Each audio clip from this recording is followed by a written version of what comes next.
Stateless, Faux Carlos 2015. Welcome back to Hybrid Theory. I'm Aurian Archive, and let's get started. A little bit different today, as we can see. Instead of starting with a game or anything, we've got a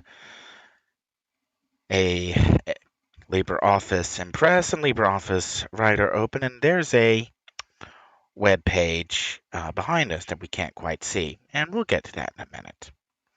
Rather, this has come up a few times, and every once in a while, new players come to City of Heroes, and the first thing they want to do is they start suggesting new power sets, they start suggesting new things to be added to the game. Well, City of Heroes is a very complex game to add things to. It's had a number of developers who worked on it over the years, and there are a massive number of systems buried within the game that either aren't have very little documentation, incomplete documentation, or are not documented at all.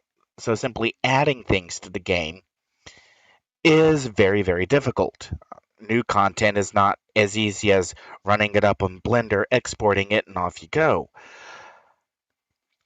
And over the course, and this has kind of come up in several recent build theories where I've commented that, oh, we didn't have that enhancement set when I made this build. Like I was still using kinetic crash in some builds instead of the sudden acceleration set that I actually used in game. And when you start talking about adding enhancements to the game, everyone kind of has different things that they'd like to see. And then eventually you get to a point where the talk of let's add an enhancement set really come forward. And we recently had this with the new endurance modification and new targeted area of attack enhancements. With that in mind, if you are new to City of Heroes, you are just dipping your toes into it. Looking at enhancements may actually be a pretty good place to start for I want to do something. What's something I can work on? And looking at enhancements may give us a good way to get a handle on the rest of the game, how the rest of the systems work, and give us something that can be easily tested, on a local system. Excuse me. Not having a good afternoon, am I? All right. What I want to do then is kind of go down, give a primer of before jumping into the forums and shouting, there should be this enhancement, there should be that enhancement, or we should do this, or we should do that. Let's go over some of the. I'm going to phrase this as questions, and we're going to drill down and how would we design a new enhancement set to begin with? What worked in the past? What didn't work? Why didn't it work? And that may give us a good framework for, someone who's jumping into the forums and going, we should have this enhancement. Well, maybe this will help make a more compelling enhancement to be that would, if you aren't capable or you don't have the time to implement the enhancement set, but somebody else who is capable and does have the time goes, you know what, we're going to give that a shot.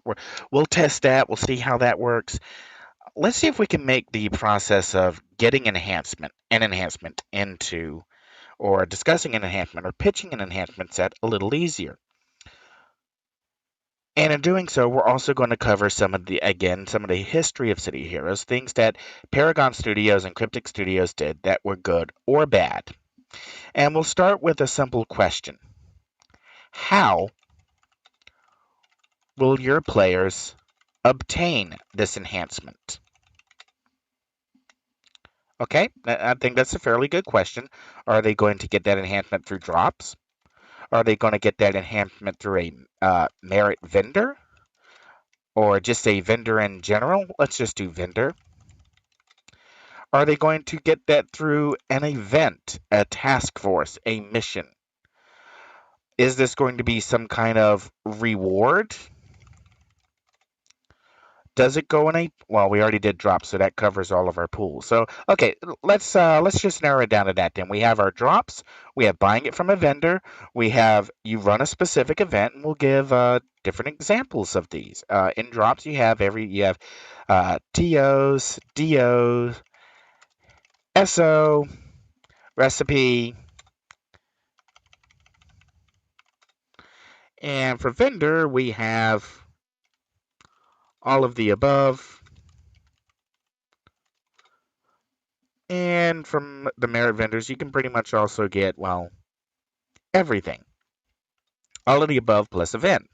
Event, you have your things like the summer blockbuster, which only drops overwhelming force. These also include our Hamadon class, Titan, um, Titan, it's not Kraken, it's the Hydra, Hamadon. Okay, so event, our summer blockbuster, our Hamadon style enhancements, our rewards. Yeah, something like a coupon code, or say cash store. Like you could buy enhancements from Paragon Studios. At late in the game, you could buy attuned enhancements for your character. All right, so that's our effectively four different ways.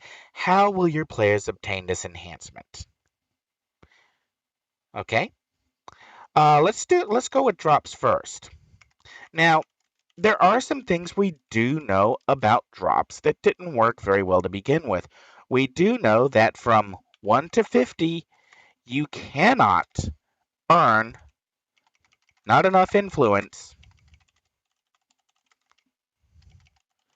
to slot a character. You cannot across leveling 1 to 50, and I'm doing this with Rabbitanium and Pandemonium, kind of, well, occasionally live, as I think did like the first three levels off camera. I'm not sure, a stream may have been running and I didn't realize it was running, or kind of complicated there. Uh,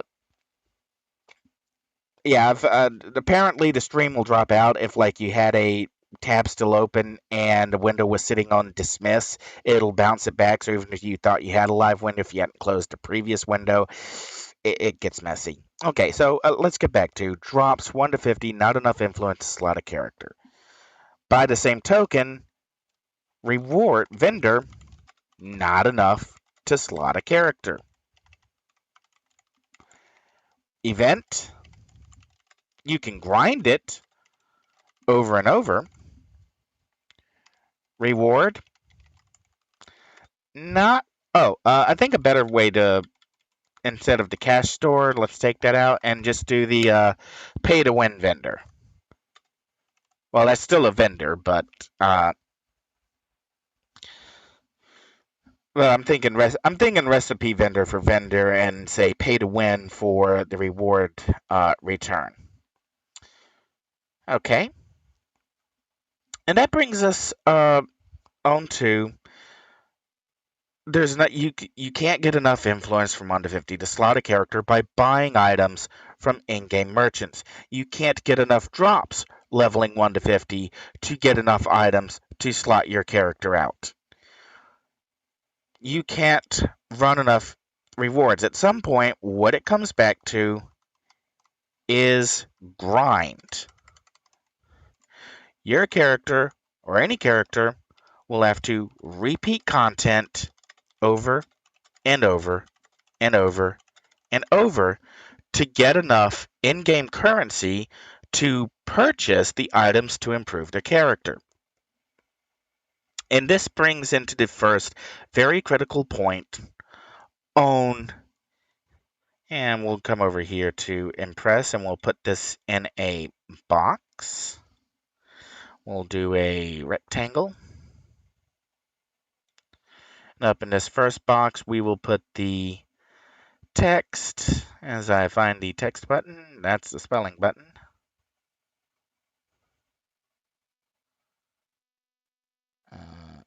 Oh. Insert text box. And we will put, how am I going to phrase this? We'll just do grind limitations.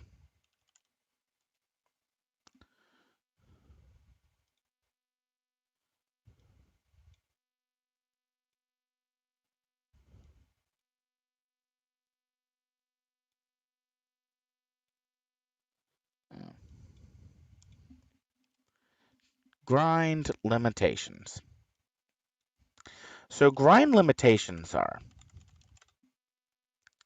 how often can content be repeated? Is there a decay? What's the real-time adoption ratio?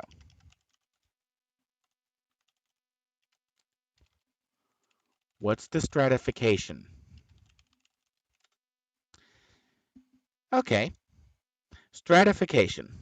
What do I mean by stratification? Well, by stratification, I mean you have, how can I, and we'll change the color to gold. We have stratification, group A, or player group A. Player group A goes 1 to 50, and they get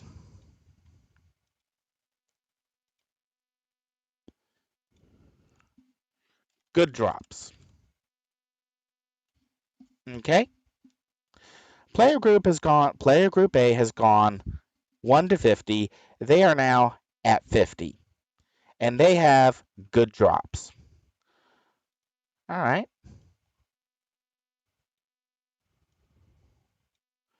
Let's go over to player group 2, and we'll actually change this to a silver. No, wait, I want the box to be silver. Excuse me. Well, gray will do. Okay. Player group B has gone 1 to 30, and they have, we'll give them bad drops, and we'll color that box. We'll make it yellow. All right, let's bring it down. Give ourselves another player group.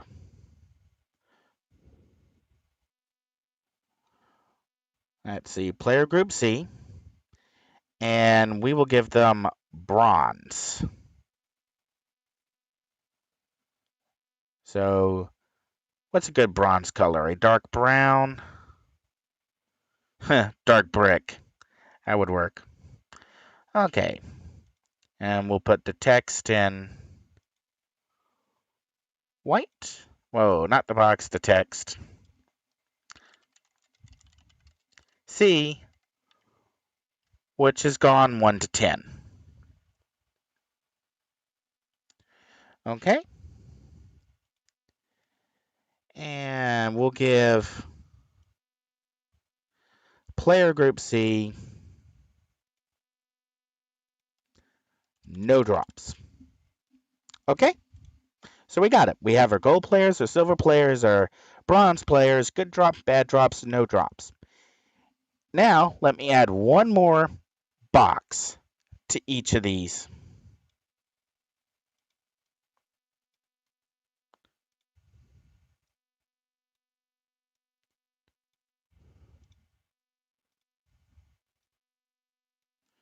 Okay. Now I'm going to add in a number.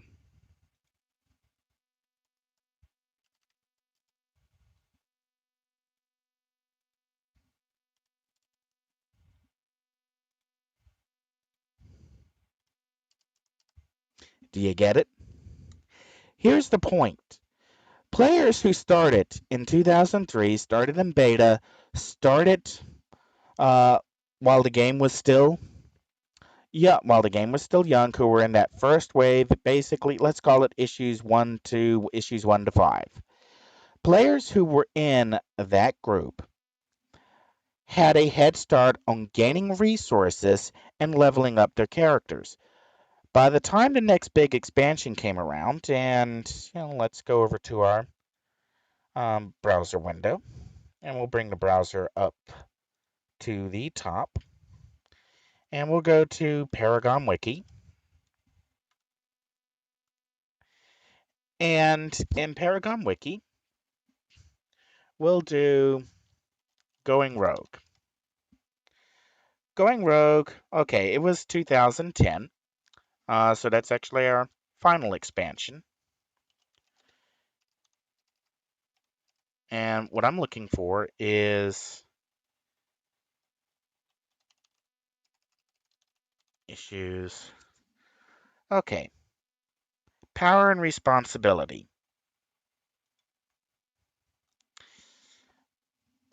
This was when day jobs were introduced, and it was a big PvE and PvP power rebalancing issue. And as we look through the issues, we can kind of see that in 2008, 2019, that was when Architect Edition was being worked on and developed. And Architect brought a large group of new players into City of Heroes. Well, according to sorry, I just looked at the OBS stats and it's saying that I'm dropping like 41.9% of all frames and I'm on the CPU software render with 2.7% CPU utilization, so I do not know what's going on here. Anyways, focusing back on the window, and this is where we get, coming back to our Impress folder, this is where we get our 2003, the beta, when everything was going through testing and the game was first being handed out to press and everyone was first talking about it, the first player group. 2008 is when the second massive really burst, and this is discounting City of Villains in 2005 because that's still very close to the launch of the game. To the launch of the game, so 2000 Architect was really the next big, and Anniversary were the next big influxes of players, and in 2010 was when Going Rogue came out. And what had actually occurred in game was a stratification. The original group of players who have been playing since launch had very good drops, had very high level characters, they had very optimized builds. They knew exactly what to do, where to do it, and how to do it. The second player group didn't have as many characters, maybe, didn't have as many drops. They weren't as good at doing all of the content, but eventually they could catch up maybe to where player group A was. And then the last group of players, the C group, when they came in, everybody had higher level characters, had higher level avatars that they were playing, and were working on those characters and avatars and weren't repeating lower level content. Effectively, player group C was locked out of being able to afford to buy enhancements in game on the auction house because prices were set to cater to the group of players who had the in-game currencies to buy those items, or there weren't enough players in Player C's range to effectively form teams. If everybody online is playing a 50 because they're already level 50, that makes it really difficult for a new player coming in to get together a team and run the content that within the range that their character can handle. And that's a big problem for game balance. And it's also had another effect. It meant that at the and we'll do this one gold again. And that meant lots of level 50 going down. And then we had, and we'll do this one in silver or light gray. I want the box, not the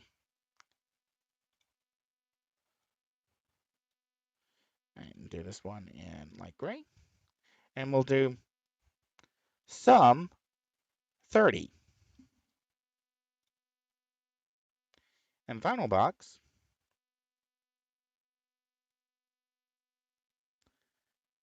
And again, and this time we will go back to the red. Nothing worth selling.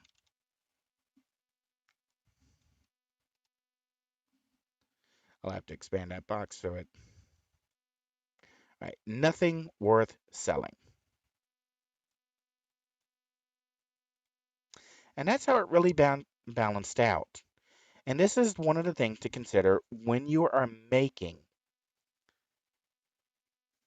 a new set of enhancements is how are your characters going to get it? What are the limitations of how they can get it? Is this something that is reasonably achievable for new players to obtain, or are you locking new players out? And that was kind of the case with the summer blockbuster enhancements. And we'll okay, and we'll bring our browser window back up.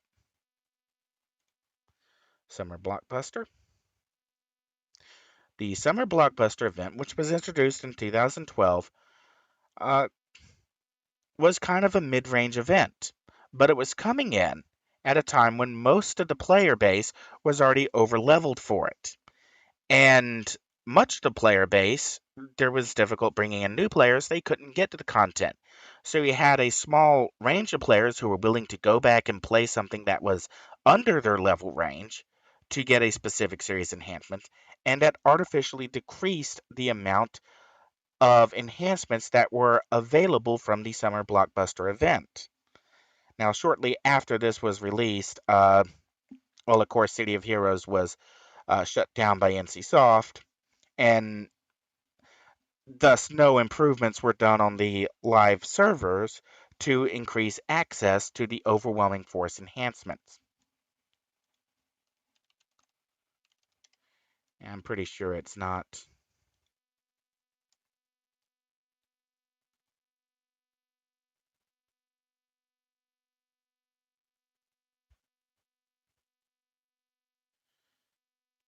Um,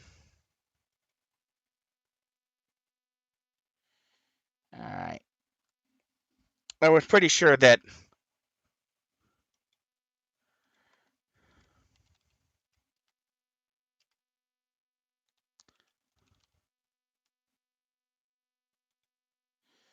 thing was I had written one of the guides on using the bucket, but I was pretty sure it had never been put to Paragon Wiki, and I'm not exactly willing to copy out of the beta wiki because some of that stuff is uh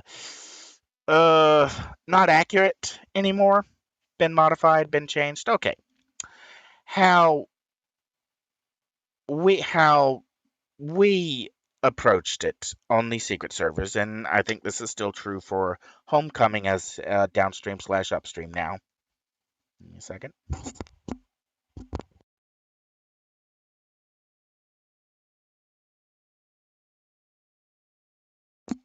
Was we started putting recipes and enhancements in buckets so that one recipe, if you had like a level 25 recipe and you put it into, actually, we'll bring up Impress to this to show this.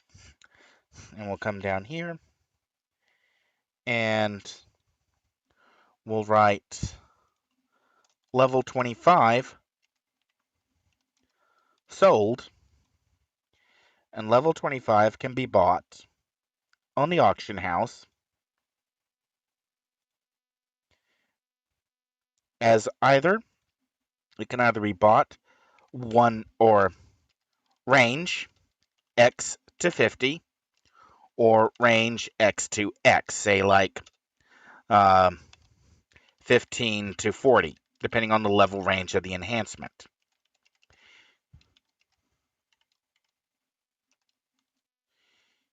And we'll expand that box a bit. Okay. Or it can be bought attuned. X to X scaling within range. So the bonuses scale with you.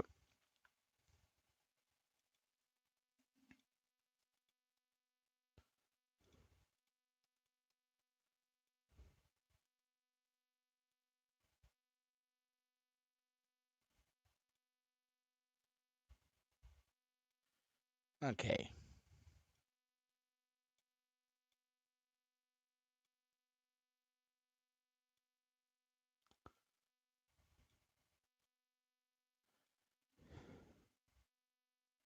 As I remember how to draw lines and arrows. So level 25 sold to either range X to 50 or range X to X. Whatever you sell it as,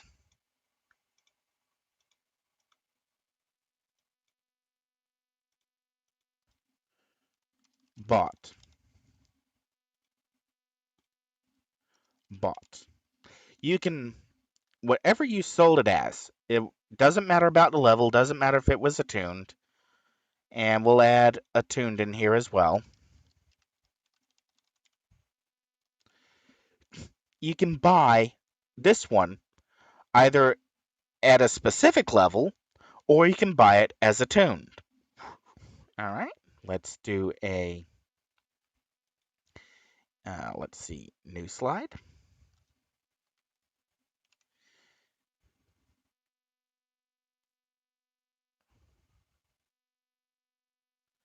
Slide 202. And at this point, okay, that's having to remember how, since I've got like a compressed view here for it to fit into the stream. Uh, since I just realized I still had the browser window on top of everything, we'll bring the browser window down and bring back. So I just realized the level 25 was probably hidden. Level 25 attuned level either you got it at level 25 or you got it attuned and you sold it. It could be bought at any level between the lowest level, which is 10. 10's the lowest level enhancement can be sold at. Whatever its X, whatever its 10, whatever its X is, actually the 10 should probably go on there. Or it can be X10 through X50, whatever the level range is.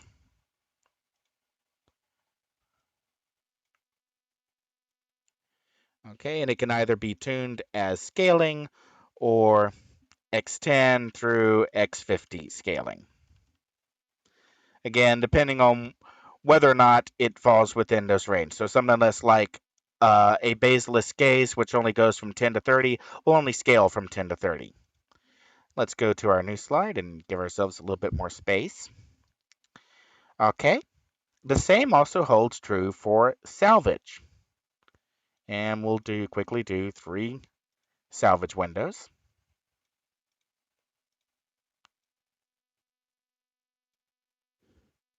And we'll give ourselves a little bit of space here. And we'll do the first one as gold. Our second one as, actually no, rare salvage is orange. Uncommon salvage is yellow. And that's white, but we'll put gray so it shows up without me having to change the background color. All right, let's say you bought a Moo vestment.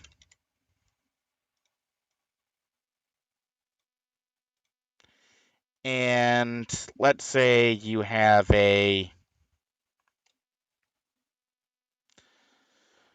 a good yellow, Sonic Threat Report. All right, and then let's say you have a Lux Silver Spirit Thorn. All right, so you have Move Vestment, you have Sonic Threat Report, you have Spirit Thorn. Now, on the live server, all of these were the same.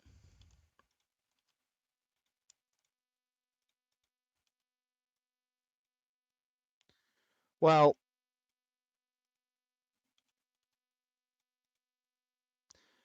one of the changes that was made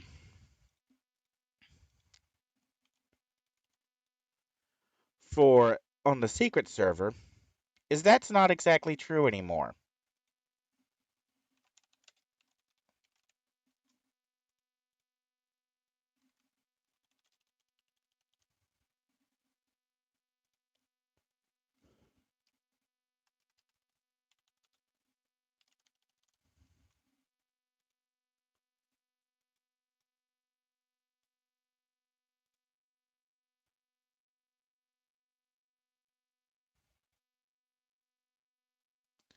Now, on the current server, and since Homecoming does bucketing, all salvage, when sold, counts as all other salvage. If you sell an rare, an orange, it counts as any other rare. You sell a yellow, it counts as any other yellow. You sell a common, a white, it counts as every other common. And that's one of the ways in which how approaching how to solve a problematic gap. How do we make sure that enhancements, which rare enhancements, could have a level range, or and since we're looking at salvage, the salvage, if we go look at it on, and we want invention salvage items, and we'll bring the browser window back to the top, and what I really want, no, I probably don't want to do that. Okay, here we go. We have our tiers of salvage: common, uncommon, and rare. And not only are they tiered through common, uncommon, or rare, they're also tiered by level. And that there are three brackets. Low level invention salvage, 4 to 25. Mid level, 20 to 39. High level, 35 plus. Thus, if we go back to our Impress window and we go back to our first slide and our stratification of Group A, Group B, Group C, that meant that Group A players had lots of 50s that were driving lots of level 50 salvage. You had a small group of players who were creating a small amount of salvage in the mid levels, and you had a very, very tiny group of players creating salvage at the low end. So not only do you have less drops coming in the mid range, you have less salvage. And none of that salvage is worth selling because some of it is because it has such a low drop value. And these are all considerations that have to be taken into account when making new enhancements or implementing new features into the game that require a currency. How is the player actually going to get a hold of it?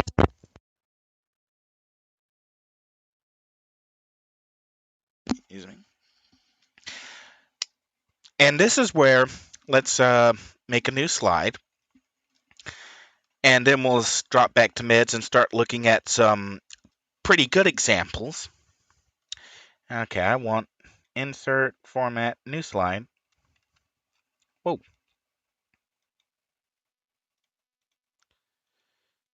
Okay. Delete. And what really came up with is you a good way to split it. And we'll do it to simply have two splits. Actually, we're going to do purple. We're going to do orange.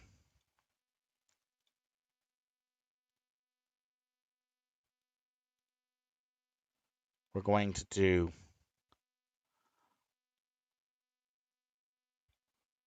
well, we're going to do light orange.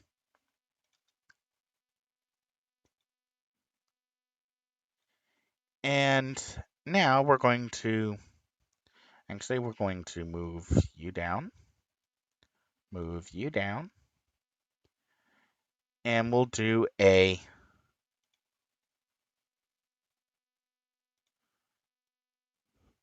new box here. And we'll change this box to light purple 3. We'll move that up. Move you up. We'll move you down just a little bit more, down just a little bit more. And in this box here, we kind of want to split. So we're going to do a light red 2. Okay.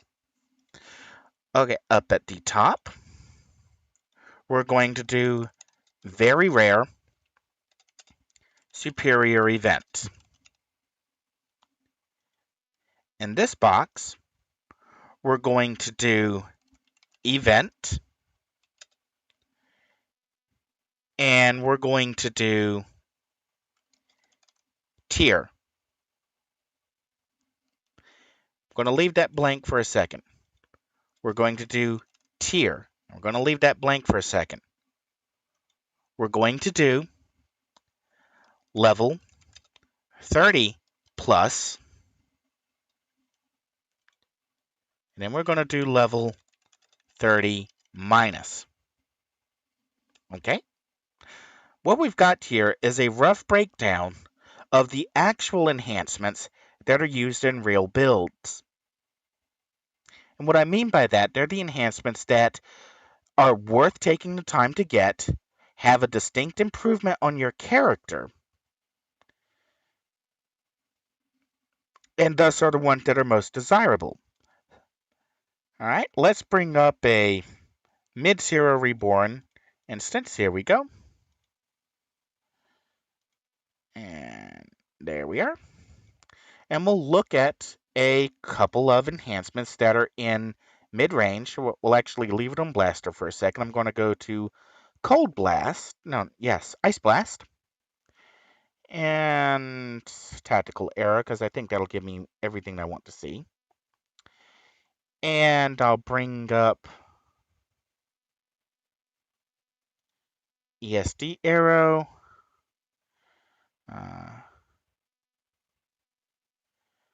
All right, Freeze Ray. And Blizzard. And that should give me the enhancements I want to look at. Okay. Freeze Ray. In Freeze Ray, in our cold enhancements, sorry, not cold, in our hold enhancements, wow, cold hold. It was a cold hold in the winter that day. We have Basilisk Gaze.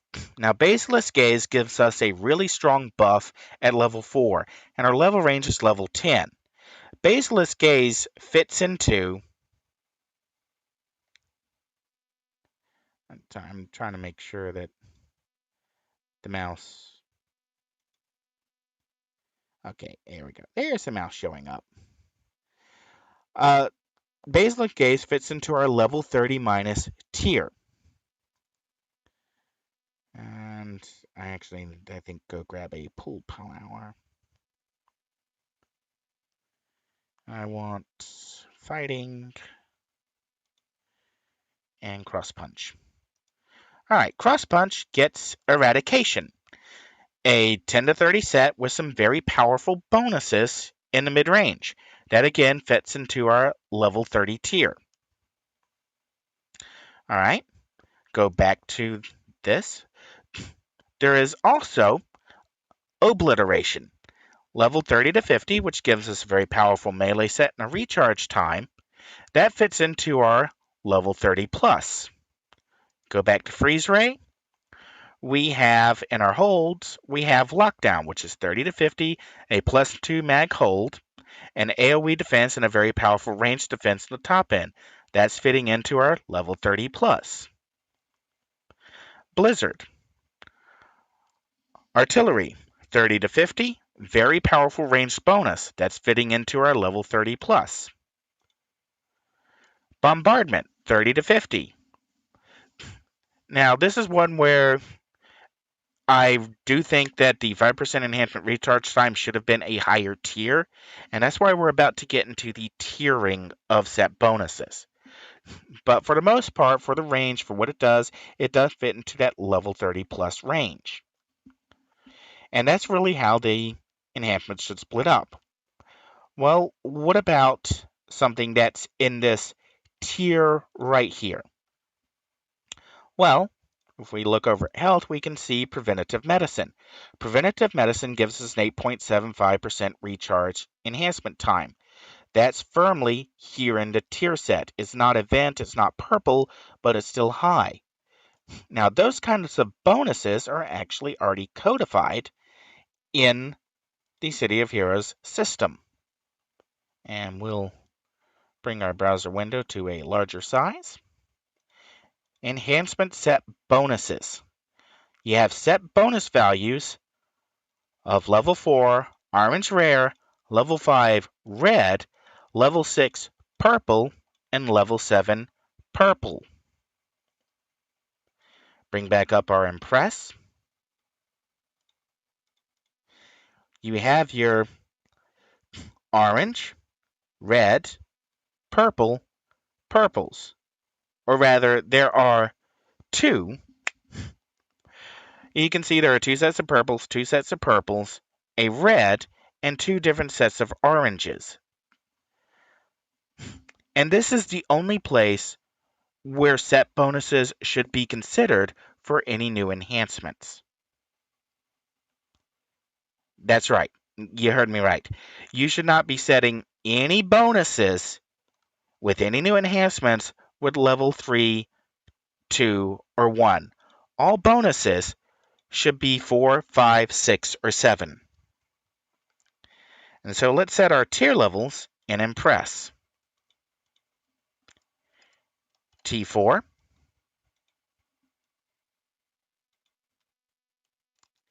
T4, all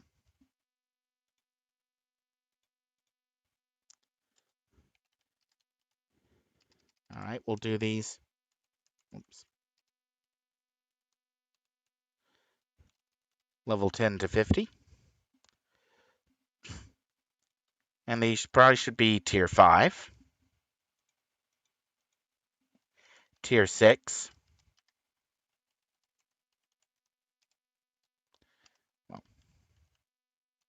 and we'll change this to 30 plus, or 30 to 50, tier 6,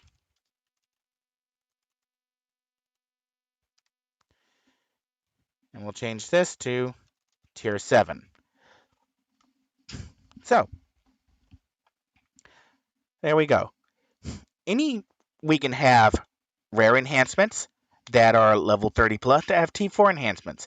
And then we have rare enhancements that are 30 to 50, so 30 plus, and they get tier 6 enhancements. And that generally speaking, rare enhancements that go level 10 to level 50 should get tier 5 bonuses to them. And that are level 30 minuses, maybe they should be T4 for pump 1, 2, 3, T5, pump 4, 5, 6. Level 30 plus, T4 pump 1, 2, T5, 3, 3, 4, T6, 5, 6,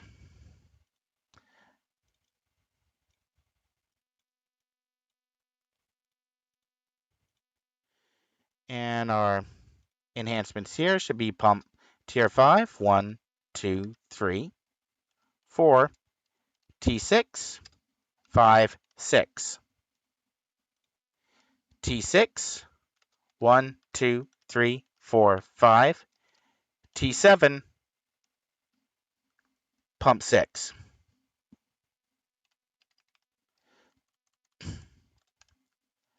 Okay. Does that now possibly make sense on how the enhancement buffs should be broken down when dealing with enhancements? What you're trying to do is you're trying to encourage the player to go deep on an enhancement set, and you're making the rarer enhancements more valuable to slot very deeply. And as you get to a higher level, you get higher bonuses. So you now have a distinct trade off, in that if you take a level 30 enhancement and you only do 2 slots, you get a lower buff than if you went to 5 slots or 6 slots. And same thing, tier 5, tier 6, and tier 7 for 1, 2, 3, 4, 5, 6.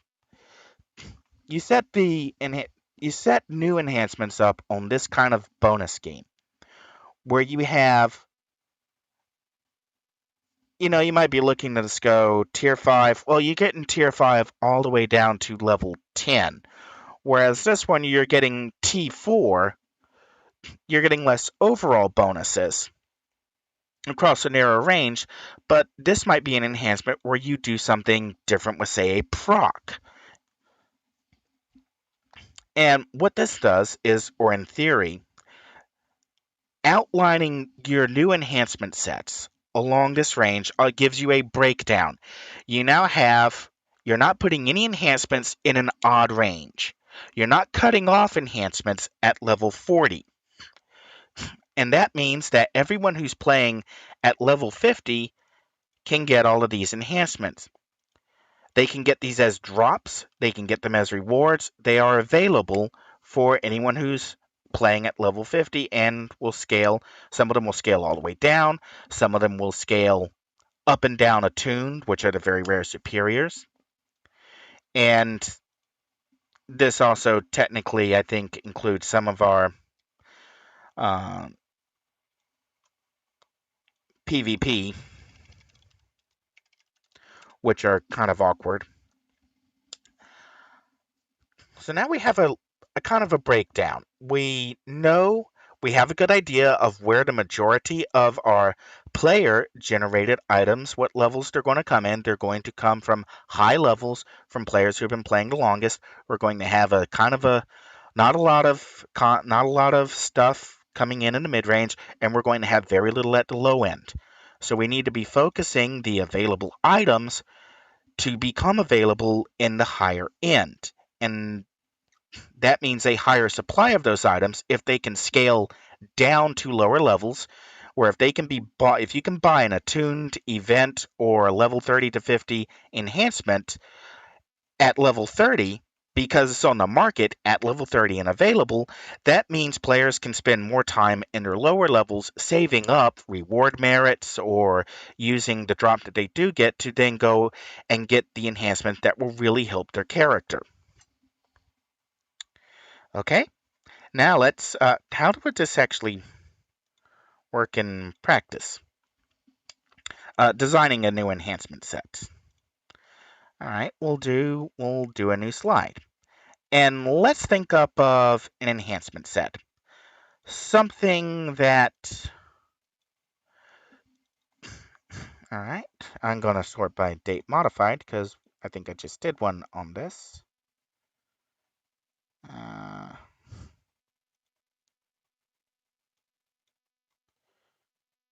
okay. Was it the assault rifle?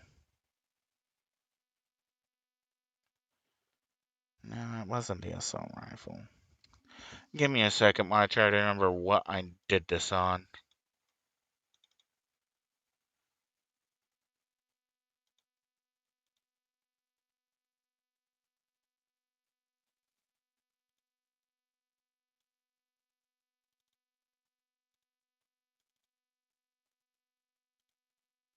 Is it this one?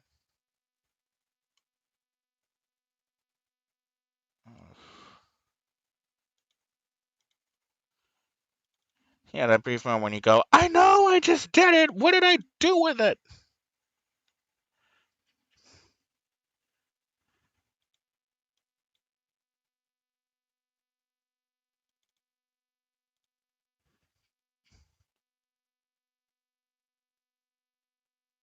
Ah, here we are. Okay. We'll bring this one back up to the. Nope, not you. You. There we are. Ah, the Archery Ninjutsu Sentinel. And in this character, I was looking at a new construct, or constructual concept, excuse me, predicated on the introduction of combat teleport in a recent powers update. Combat teleport gives a self teleport +2 hit. This gives us a perfect place to put a chance for build up, which gives us a build up like effect, which may be useful for characters or power sets that don't get a native build up. And I'm still been kind of working on other builds, but this is the only one I can remember that was completed. So we actually have a good candidate here for Gaussians. Doesn't do anything for teleport. It's not a teleport power. And if we kind of look at our travel powers, our teleport powers, the set bonuses aren't worth writing home about. And the travel powers, while useful, uh, don't give us the kind of bit. They don't really benefit teleport directly. I mean, we don't really need knockback protection. That slow resistance might be nice, but it's doesn't. What does a teleporter need with slow resistance? They can just teleport out, get away from it all. So let's design ourselves a teleport enhancement. We're going to design a new enhancement set, and we're actually going to design two enhancement sets in parallel. Partially because I already know exactly where I'm going with this. All right. I could have just done copy paste for all of them and just dragged. That would have made a lot more sense. Okay. And now we'll start changing. We'll do one of these in the light orange, and we'll do one of these in the dark orange, because we're going to make two different sets.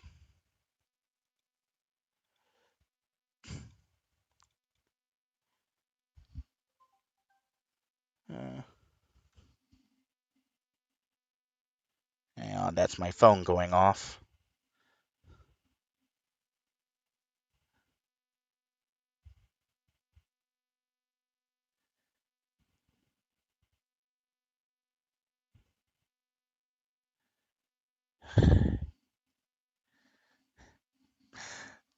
Okay, nothing I need to deal with right now, which is good because I'm kind of focused in on this. All right, so according to our color scheme here, we're setting up for a level 30 plus and a level 30 minus set. We're making two different enhancements, and we want them to be for a teleport power. All right, so our first box here, we're going to do TP, and then we're going to do TP endurance reduction, and then we're going to do TP end range, or actually, I think range is implied, so we'll do TP end recharge. And here we're going to do proc. All right, same thing. Teleport range, TP end, TP end recharge. Proc. Okay, next question. What procs would be useful to a character using teleport? Now, I've only got one character that actually uses teleport on a regular basis. And give me a second while I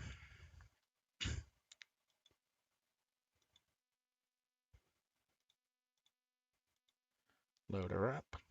Power him up in this case. Excuse me. And here we go. Let's bring the other mids window up. All right. I just realized I had that build window on the top, so we'll drop it to the back so we can see our enhancement window. Okay, my Warshade. My Warshade uses Shadow Step and Shadow Recall. I haven't ever rebuilt this particular character to use the new Starless Step, which is Combat Teleport just for Warshades. And part of the reason why is that this build is heavily optimized. It's heavily optimized to give me knockback mitigation, melee soft cap defense, thus allowing me to get within range of. All I have to do is just get within melee range of enemies. And what does it take? Yeah, pretty much just 2 enemies on Eclipse, and I'm already hitting. Really, I'm actually with the scaling resist proc, which is somewhere around here. Well, that's. Did I even do the scaling resist proc on this character? That would be reactive defenses. I may not have done scaling resist proc on this character. All right, but anyway, the point is, there are some powers that I could probably drop. I could probably drop Unleash Potential. I could probably drop Weaken Resolve. But as far as the rest of the character is concerned, there's not a whole lot here I can really drop in order to there's basically nothing in here I can drop that really gives me a spot to put in Starless Step, except the pool powers are maybe Stygian Return, but Stygian Return's hosting a chance for Absorb. Got to look at the Gambler proc on Unleash Potential. Weaken Resolve is kind of useful for a quick, add something to a little bit of debuff if it's available. So what I need then in Teleport is a proc that makes sense for this character. What's going to benefit this character? Okay, so let's bring our writer window back up all the way to the top. Now, over in Impress, we'll drop our mid-zero back a bit to keep Impress and our writer on top. Now, we've already discussed stratification, the separation of different player groups and the lack of resources that are available. We've also discussed some of the steps that were taken in order to combat the stratification of components and items in game, simplifying the enhancement and salvage systems themselves, although in some might argue that the simplification was more complex than the complication. Yeah, try saying that one 5 times fast. No, I'm not going to. But some of the changes that have been made to make items accessible to a player. We haven't really touched on if there's a decay or not, because that's not going to be material to our point. We're not going to touch on how often content can be repeated either.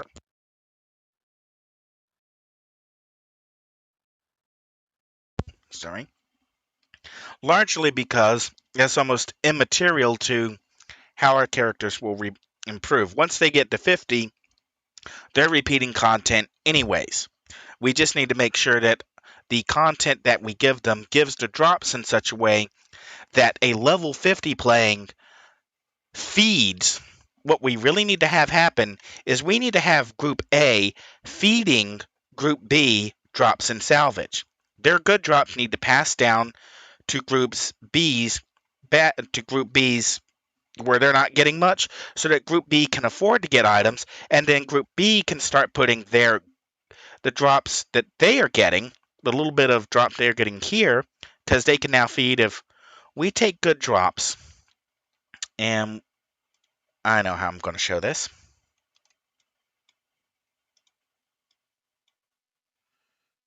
Come on.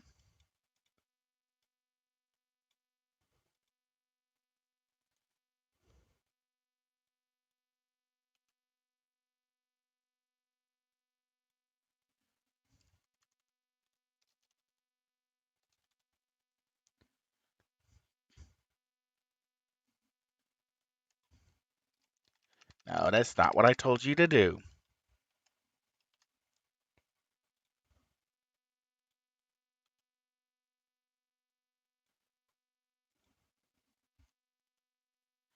Okay, that's what I told you to do. All right, and we'll move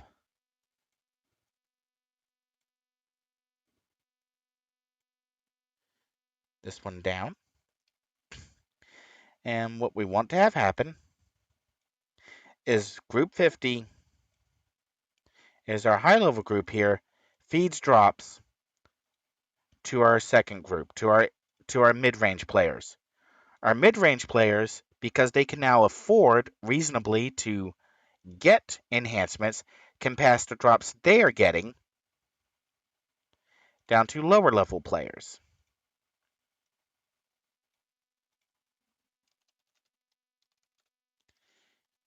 And that means that our lower level players are now getting not so bad drops that they can get through the auction house, or they can sell their items that they get to the vendor in order to afford the items that will actually improve their character. And they'll be able to afford it when they get up closer to the mid range, when they can start slotting enhancements that are more useful across a greater range. By simplifying the levels that our enhancements are awarded at, by making sure that the bulk, that three-fourths of all our enhancements, or in this case, three-fifths of all of our enhancements, that these three blocks here, event, PvP level 10 to 50, event 30 to 50, level 30 plus, making sure that we have a supply that it's on the that level 50 players can put on the market, and that players can start picking up at level 30 because of the bucketing. All of our level 30 players, all of our low level players, when they start getting level 30, they can start buying a steady stream of these enhancements to make their character. And that also makes, in turn, because they can afford these, they also can afford these based on merit drops, buying from a merit vendor. So this simplifies our entire economic process. We do have a legitimate trickle down because we are deliberately feeding, using these three drop levels here, we are deliberately feeding everyone who goes into the mid range. And that's what we want. That solves our stratification. That solves our decay. That solves our repeat, because our level 50 players are going to be repeating content. Okay, I hope I explained it enough on how bucketing and how planning where your enhancements are going to go is going to resolve players actually being able to get and use those enhancements. Okay, so let's go back to designing our enhancement, and let's go back to what's a proc that's actually useful for a teleport character. Since we've solved stratification, solved, solved, solved, solved. We'll still have players grinding, but it'll be our level 50 players, while our lower level players can afford to enjoy the game. Okay? So we can now safely delete this. We've already solved it, been solved. And now we can talk about designing the proc. Okay? What's useful for a teleport? Well, I can tell you what's not useful. A perception buff. And if you think that I'm joking, no, there actually is an enhancement in 2-hit that increases perception. Yes, this is an enhancement that exists. Uh,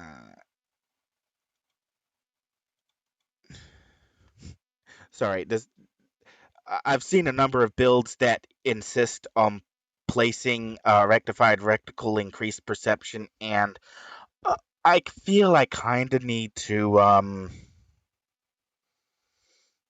explain something here.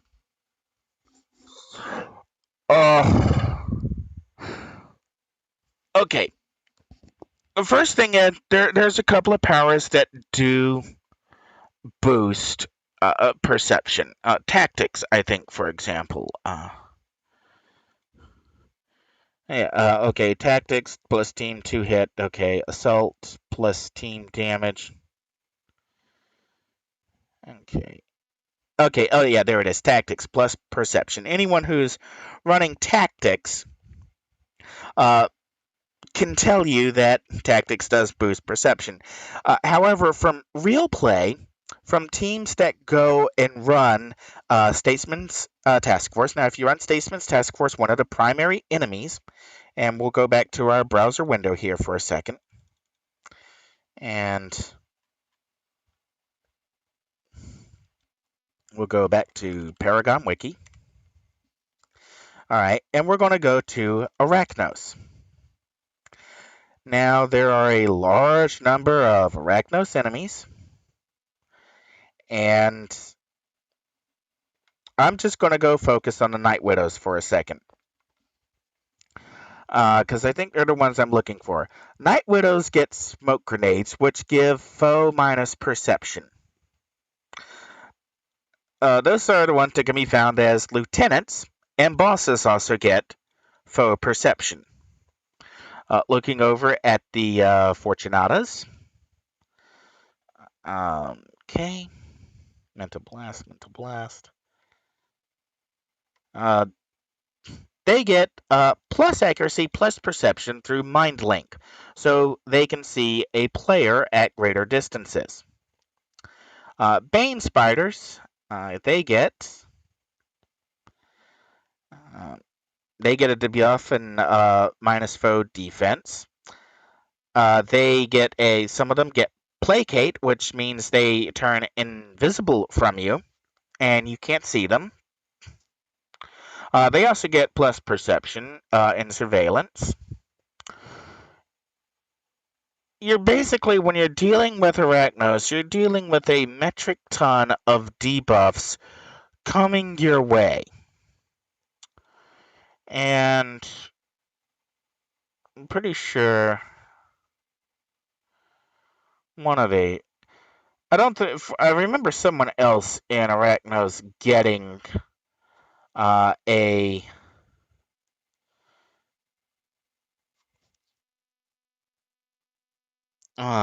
2-hit debuff of some kind. It may be the bosses or the drones. As I quickly scroll through these and look for powers that do Arachnobots and drones, energy pulse.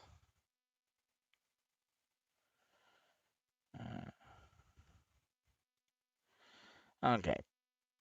Um, I'm not seeing it immediately, so I'll focus on the Night Widows for now.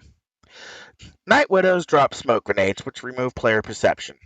Now, for the most part, this isn't exactly a problem until it is. The problem being that when a player is hit with enough smoke grenades, the entire mob turns invisible. And if you have been debuffed to the point where the entire mob has been invisible, increasing your perception, let's go ahead and bring mids back up. Was it this one? Nope, other one. The perils of doing things live and having too many windows open on a small screen. I assure you, it's just as painful to work with as it is to watch. All right.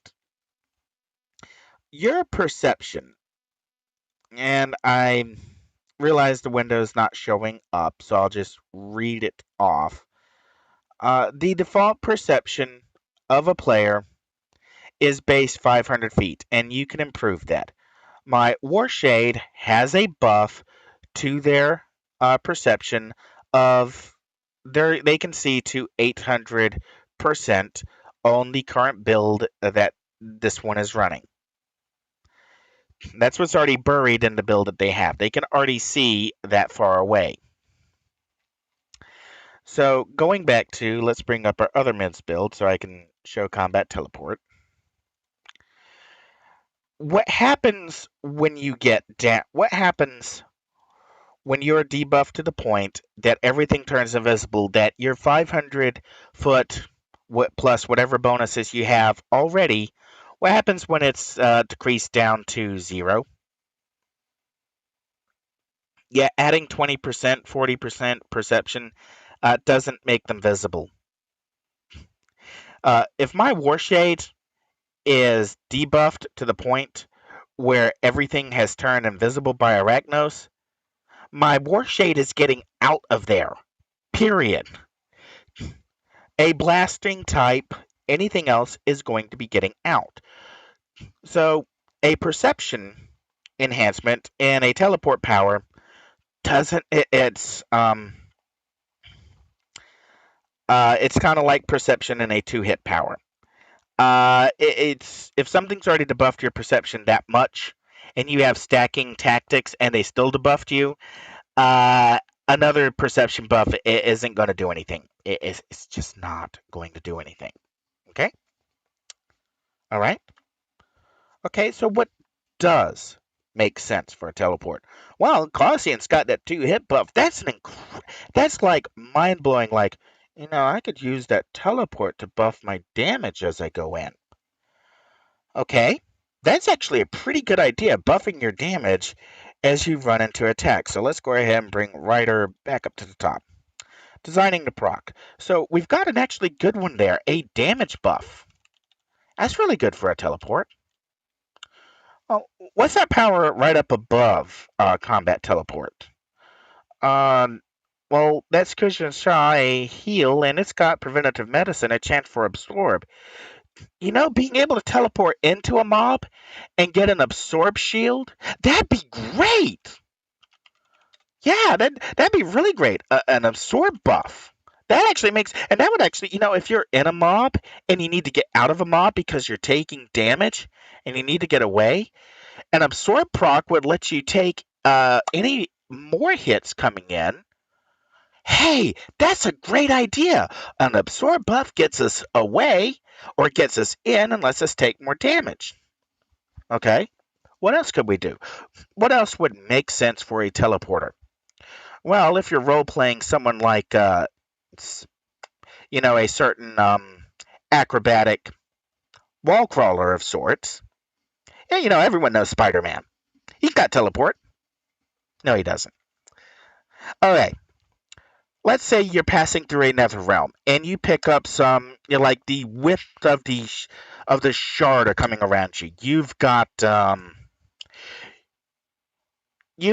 kind of, you have foreknowledge. You're able to reconfigure your body armor. You're able to get your shield in place. You're able to do something where you're deflecting or resisting the damage coming in. So a resist proc, that'd actually be a really good, teleporters would be able to, whatever they teleported, they grab something while they're teleporting and come back in and just, have a little bit more body armor, use the Shadow Realm to absorb the impact. A resist proc would actually make a lot of sense for a teleport power. Likewise, so would a defense proc. You just teleport it. No one has any idea where you just teleported to. Even if they retarget and aim, you still are shifting back and forth. You're still in a teleport phase for a few seconds. So, of course, it makes sense that you're a little harder to hit. Things could still just be passing right through. Passing right through you. So you got an absorb buff that would, you're gathering the shadows of your teleport around you. You got a resist proc. Again, you're gathering the shadows or grabbing something or doing something, adjusting something to resist damage. You've got a defense proc. You're still in teleportation phase, so you can't be hit. You could also do an intangible. Yeah, it would make sense thematically. I mean, there's a now no phase power on super speed, so that would actually make sense as an effect. But would it be useful to the player? Not really. And going intangible into a mob, I mean, it might be useful for going away, but if you're using combat teleport or teleport to charge into a mob, maybe intangibility ain't so great. So we'll strike that one out, just to say that we've done it. And likewise, we're going to strike out perception, because it is an available proc. Perception. Okay. What else could we do? What else would make sense for a teleporter? Huh. Well, critical damage, that would fall under damage buff, so maybe not that. Maybe a debuff of some kind, maybe a what about a minus resist? Or a minus defense? Or a minus max HP? Or a minus special? Or what about a plus special to your teammates? What if you teleport your teammates and like incandescence, the incarnate power incandescence. When you teleport your teammates, you give them a big buff. What if you brought that into the teleport powers? Would that be a plus heal, plus end, plus damage?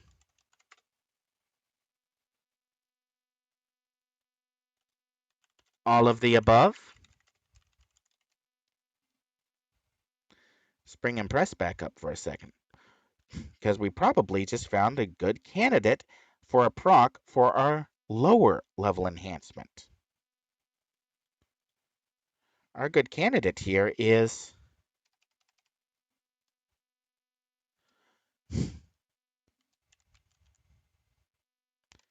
Shadow Essence, plus heal, plus end, plus damage, team. Okay, so why level 30? Why put this in a lower bracket? Again, going back to our slide here, our level 30. Well, because incandescence is available at higher levels, and it's an incarnate power. Shadow Essence, you can heal your team, or it would probably make more, if you're like pulling your team through space. You're using the group teleport, and you're bringing your friends through space. You're giving them a chance to heal, remove their damage wherever you're taking them through. If you're a tech and you're sending them through a portal, you're using the energy you're pouring into the portal to heal your teammates, or do something like that, or do something to help them. Then you're using your teleport to restore them to the perfect point of where they were. So they're buffed, they've been healed, they've had their endurance restored because they've passed through your shadow realm. Or if you want to overplay it, you are a genius with teleportation technology, and your teleporter can just restore them mid teleport. Sounds like we got a winner. Okay. That's our mid range. That's our mid range. That's something for. And the thing is, because you could buy it, and this is our level 30 range, you could make teleport a very powerful team buff to players who don't even have buffs available to them at a lower level. You're in level 10 in Positron's task force, and somebody's taking a beating. You teleport them, and your shadow essence heals them, restores their endurance, pluses their damage, and it does it in a PBAOE around you. You're not even the healer. And you just put your guy back into the fight. You just put your girl back into the fight. You just put your pet back in. Your teammate is now just boom. Yo, bring it. We've now given a very compelling reason to take teleport, to take recall friend. We've gotten a pretty good reason of this is why you would take this teleport specific power over anything else. Okay? What about our higher end? Would a mixed one make sense there? A special? Probably not. Because once you start to get into higher levels, more players start having other buffs available. At some points beyond the mid range, when you start getting into the incarnate powers, uh, being able to produce team buffs is not as important for players who don't naturally have team buffs because the players who do naturally have team buffs are going to be much better at it. Shadow Essence might be a great power to have for your teleport when you got to rescue somebody. But if you're only using the combat teleport for yourself, you may want to drop it out and pick something else that's more useful to you. You've got more enhancement bonuses, you've got more going on. What's going to be useful to you? Plus resist proc, but I mean, it's sort of like I kind of keep coming back to the absorb buff because that kind of does, I think, make the most sense. I'm sorry, I got distracted by OBS again. Every time I look at it, it says like drop frames 45.9%. CPU use is 3.2%. You're running on software encoding. How can you be dropping that many frames? Uh, okay. Either that or I just considered a possibility. What refresh rate is this monitor running at? If it's sustaining 60 frames per second. Uh, okay. Sorry. I'm easily distracted. That's why I call it hybrid theory. I can go anywhere at any time. And right now, I kind of need a drink before I start focusing on the second proc.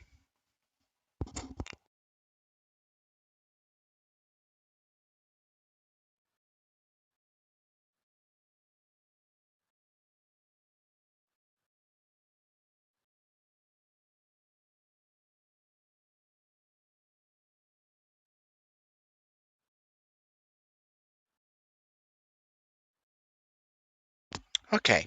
Second proc. We've kind of already. Uh, where'd it go? Let's let's move Ryder all the way back to the top. Move mids back down a bit. And so we've kind of already ruled out the plus special. Max HP, I'm not really sure that works with teleport. Minus resist, minus defense. When you teleport into something. Okay, what I'm halfway thinking is PB AoE.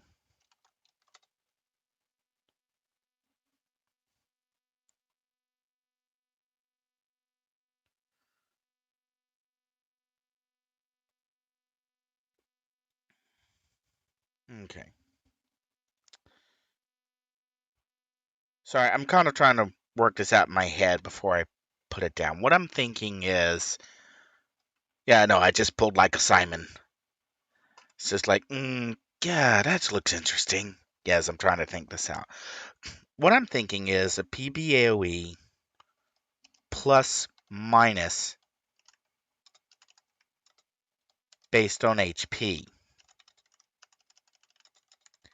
Now, the predication for this, and we'll bring one of the mids windows back up, and we're looking at the War Shade. So we're going to change from the War Shade and go look at a Scrapper for a second. Excuse me. Excuse me. Wow. All right. And we're going to look at the Street Justice Radiation Armor. Gamma Boost gives you either self regen or self recovery, depending on your state of health. As you are, the higher your current health is, the greater recovery boost. The lower your health is, the greater regeneration boost. That's actually a pretty cool concept. So let's bring that to our, uh, what do we want to call this? What are we going to call this first? We have Shadow Essence. Let's go with Warping Reflection. And what I'm thinking is high HP.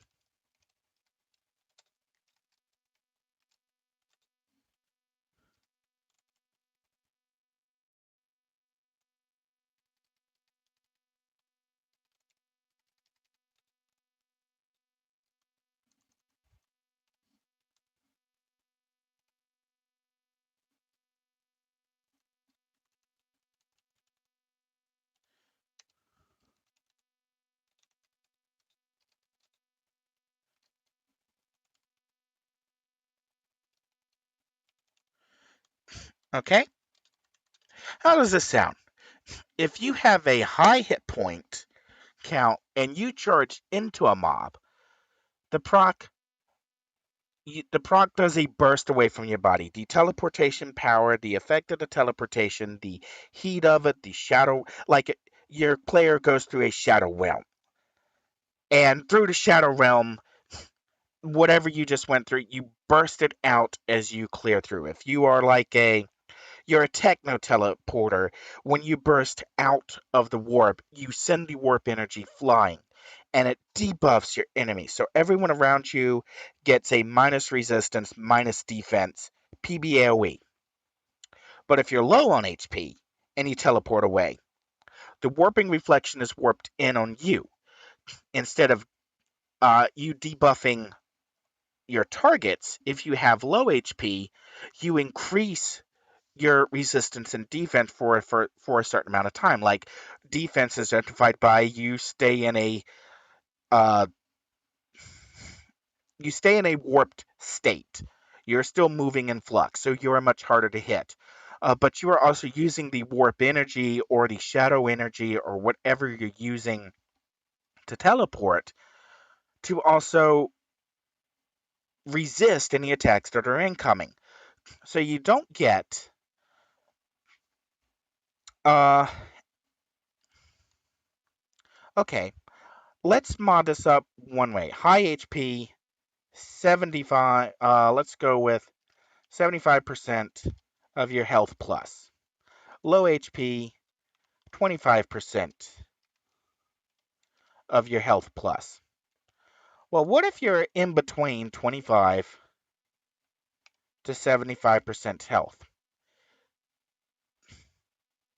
Okay? You're kind of in that mid-range. You're not dead yet,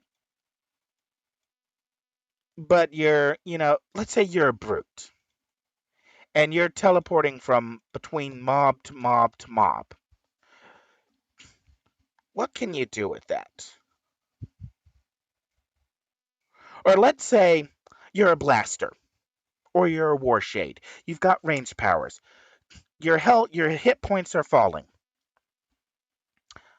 Well, what can you do? Well, if you teleport, what are you doing? You are repositioning yourself. So presumably you're trying to reposition for a better attack or to get a better line of attack on your opponent. Or you're repositioning because you're about to attack another opponent. Well, we're already dealing with warp energy. For a high HP, we're spreading the warp energy out to debuff our enemies. Low health, we're mirroring the energy back in on ourselves so that we buff ourselves and stay harder to hit for longer. So let's make it a little more targeted. When you are in the mid range of health, that 25 to 75% range, if you are teleporting away, you probably are not intending to stop attacking. You probably intend to do something to continue attacking. Is that a fair question? Yeah, or are you intending to still attack? Probably. So if we can base the proc on the percentage of health that a character has, then we might be able to safely say that this is a perfect place to put either a critical or a damage buff. So now we have a power that does not a proc that does not directly conflict with say Gaussian buildup. You can't use it right off the bat to give yourself a damage buff. If you're using it against a single target or to travel around, you're basically debuffing every place you land. So now we've got a really high risk if you're teleporting through Paragon Island or the Shadow Shard and you teleport in the middle of a flying mob and you just suddenly debuff them all. Yeah, you've now added some risk to using this power at high levels. You'd actually have a reason to think about something else to take. You'd have a reason to go with Shadow Essence. Or if you're just using combat teleport, this might be great for combat teleport. And if you make these unique, let's add that little thing there. Let's add that to them. Unique.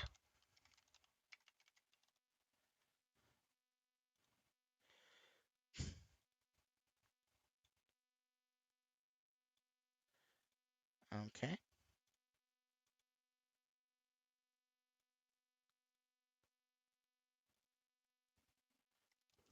Unique. Okay. So now we've got two sets where if you went deep on them and you did one in combat teleport and you did one in say regular teleport or team teleport, you've now got okay. You can still use Blessing of the Zephyr or uh, Winter's Gift in your other ones, or you could still take the other three bonuses. But now you've got two different ways to approach your powers. If you're doing like your team teleport, team recall, you now have a reason to slot that with Shadow Essence to give them a buff by bringing the team to you. Or, you may put Warping Reflection in, say, Fold Space, so that when you bring enemies to you using Fold Space, they get to you and you automatically debuff them with the proc. Or you buff yourself up with damage and you're that mid range. Or if you're a tank and you just need to pull some enemies off of another player and you're at lower HP and you have Fold Space, you can just pull them in. And even though you have low health, you now give yourself resistant defense back for that moment. Maybe give you a form in your set. Yeah, you just pulled more enemies to you, but there are lots of different situations where these procs would make sense to use as a teleporter. Okay? So we've hard capped probably our teleport. We've lowered the endurance used for using teleport. We've given ourselves a minor recharge boost, and we've given ourselves two very powerful for their levels, for what they can do procs, that we can think up of off the top of our heads, different situations where we'd really want that proc and that power because it'd be really useful to us as teleporters. And now we've created the kind of set that really makes us say, you know what? This is worth going back to. Excuse me. Open. Let's bring back my war shade up. These kind of procs are worth going back to the war shade and going, I really need to fit in Starless Step, and a, I need to give it at least, I need to take at least the proc and maybe the TP slots in. I need to give it at least 2 slots. And it may also be enough for us to go back and kind of look around and go, you know, melee PBA, Shadow Slip, maybe PBOA, uh, the group fall, it's going like, I really could drop Unleash Potential and we can resolve and pick up Shadow Slip and Starless Slip, and I could, uh, I'd have to rearrange my build, but yeah, I can make it work somehow. Okay? Now that we've decided that, now that we kind of have our powers outlined, the desirable procs that we want, why we think they would work, the justification for why they would work at those level ranges, Now let's start thinking about our buffs. What kind of buffs would make sense to a teleporter?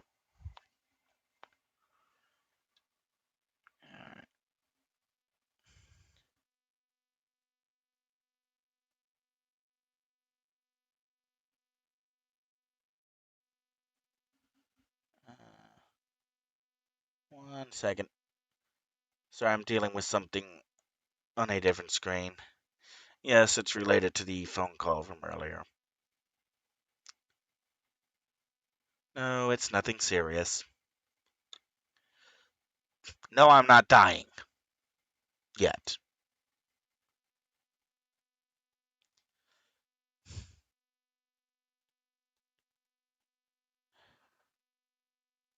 Yeah, give me a second.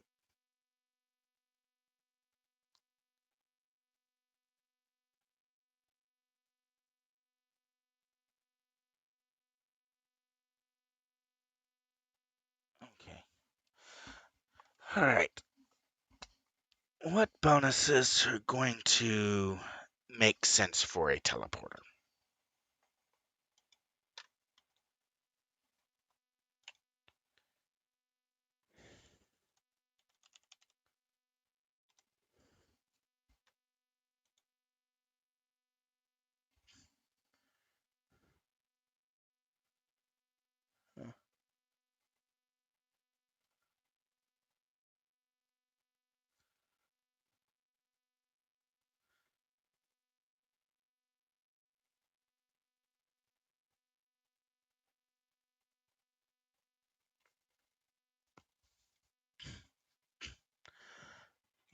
Sorry, this is taking longer than I thought it would.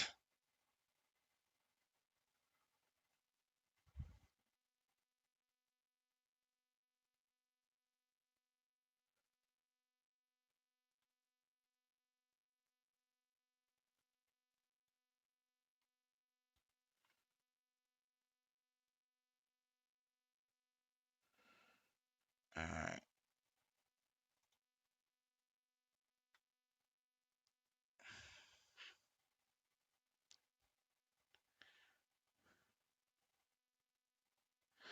Okay.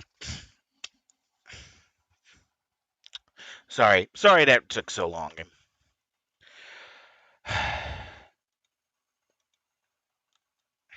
Okay. Try. Let's get back on track.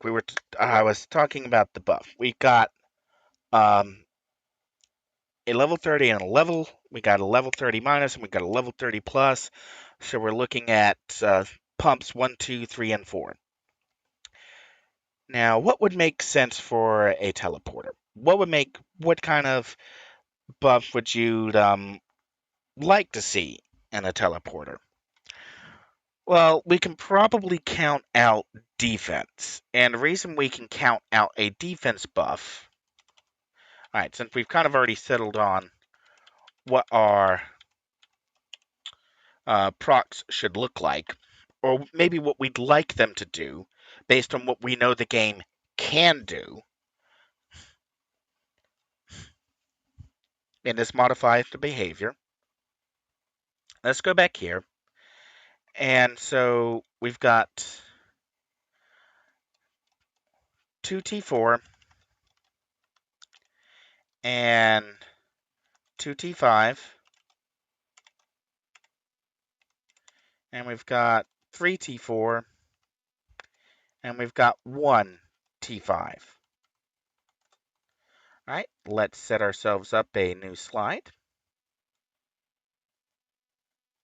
And we'll just copy this. All right, new slide.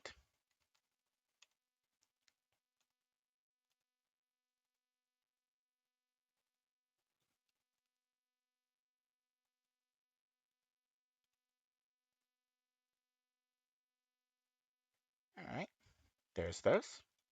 Copy.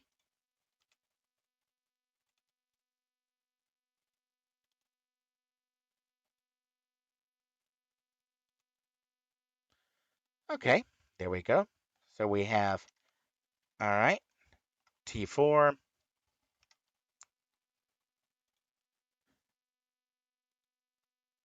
T4, T4, T5, T4, T4, T5, oh, T5, T5. Okay, defense is probably out of the question because there are already a lot too many defense buffs.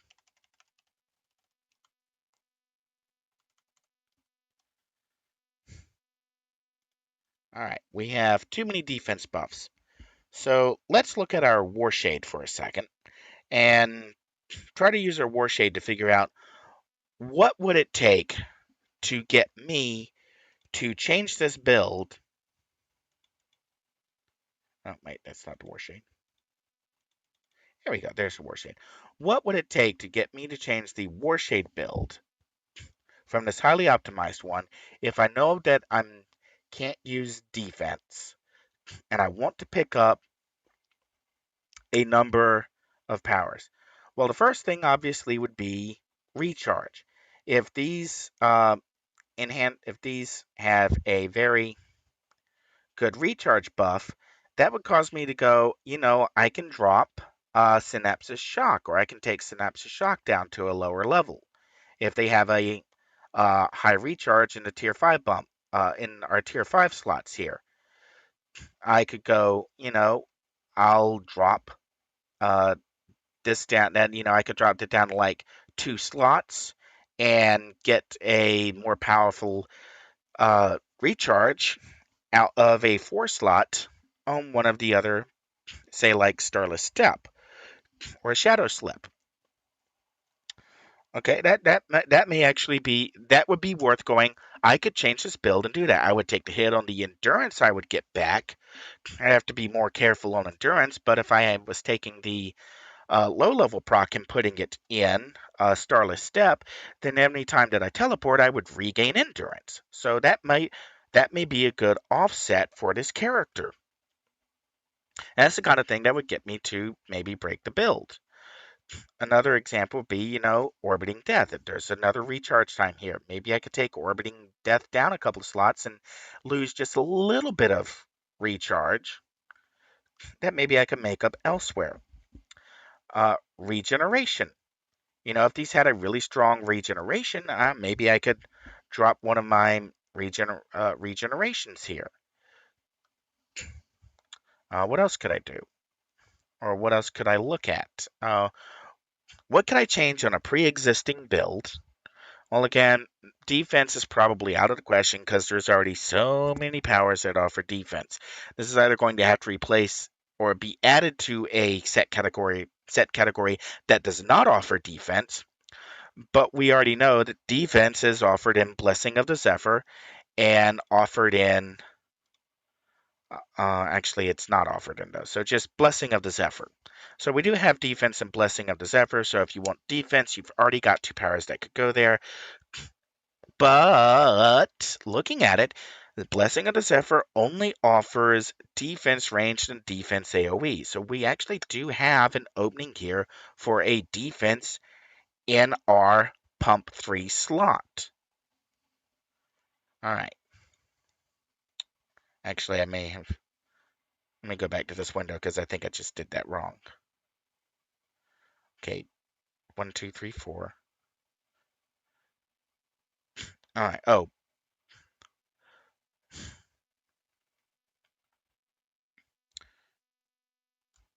yeah, I just realized I kind of had this chart wrong because you don't actually get that. I need to adjust this chart because you only get buffs on slots. You don't get a buff on the first slot.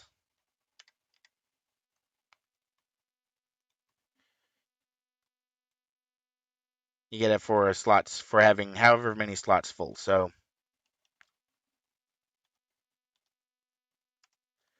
Let's take that out.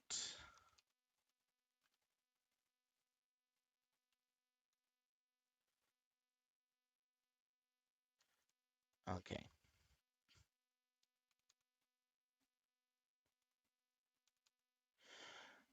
Okay, now bringing this over to here.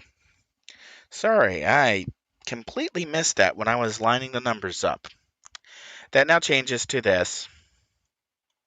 These are now null slots. They are single enhancements, so they get no bonuses.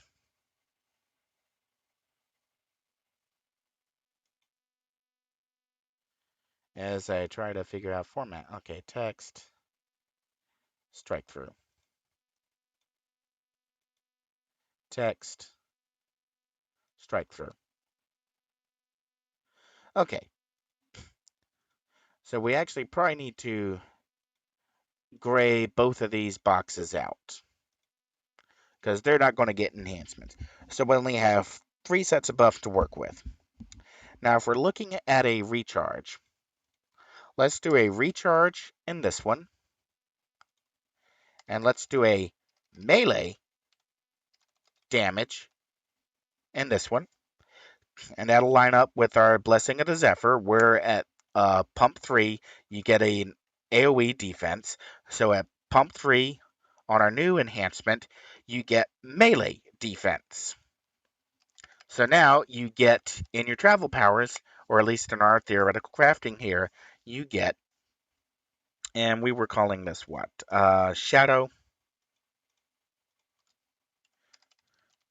Shadow. And we'll call this one Warp. So Shadow gets melee defense at a T4 level. Shadow T4. Warp T4. Warp T5. Warp T5. Okay? Hopefully that makes sense. We got Shadow and Warp. Alright, so we got Recharge, which would get me to break a pre-existing build which has powers that have Recharge in them. But it wouldn't break the build entirely, so I could possibly work around this. Melee defense gives us a powerful melee at a low level, but it's capped. There's only so far the enhancement can go, but we now have an answer to Blessing of the Zephyr and the lack of a melee defense in the travel powers, at least in respect to teleport. It's not dealing with the other travel powers, which maybe I'll do streams on about adding enhancements to them later. Okay, so next, what would make sense? Let's move. Actually, no, since I can see it, when I check the stream window, I can see it. We'll actually leave where it is right now. And I think I'll just move you a bit out of the way so we can actually see our sidebar there to keep things in mind. Okay. And this actually kind of carries over to warp range. And this is predicated on looking at my Warshade for a second, although I didn't take the power because I was mitigating knockback. But I could actually change Unchain Essence here to Bombardment and pick up some recharge time and pick up a range boost for very few slots. And if we slotted both of these, then we'd have a pretty good range boost going on. Okay, now what would make sense further up the line? What else would make sense for the power for the slot for Warp T5? Okay. What about endurance? Where are we at on endurance reductions? You know, end reduction or endurance discount isn't very common. In fact, if we go down and look at health real quickly and check preventative medicine, it's actually got a really powerful endurance discount at pump 5. You know, if we kind of went deep here, Tier 5 endurance discount. Okay, it's something. It's not common. It would be a compelling reason to go 3 slots on the rare. Give us a global endurance discount. Okay. What else don't we see very often? Um, uh, Maybe a powerful regeneration. Maybe a powerful hit points.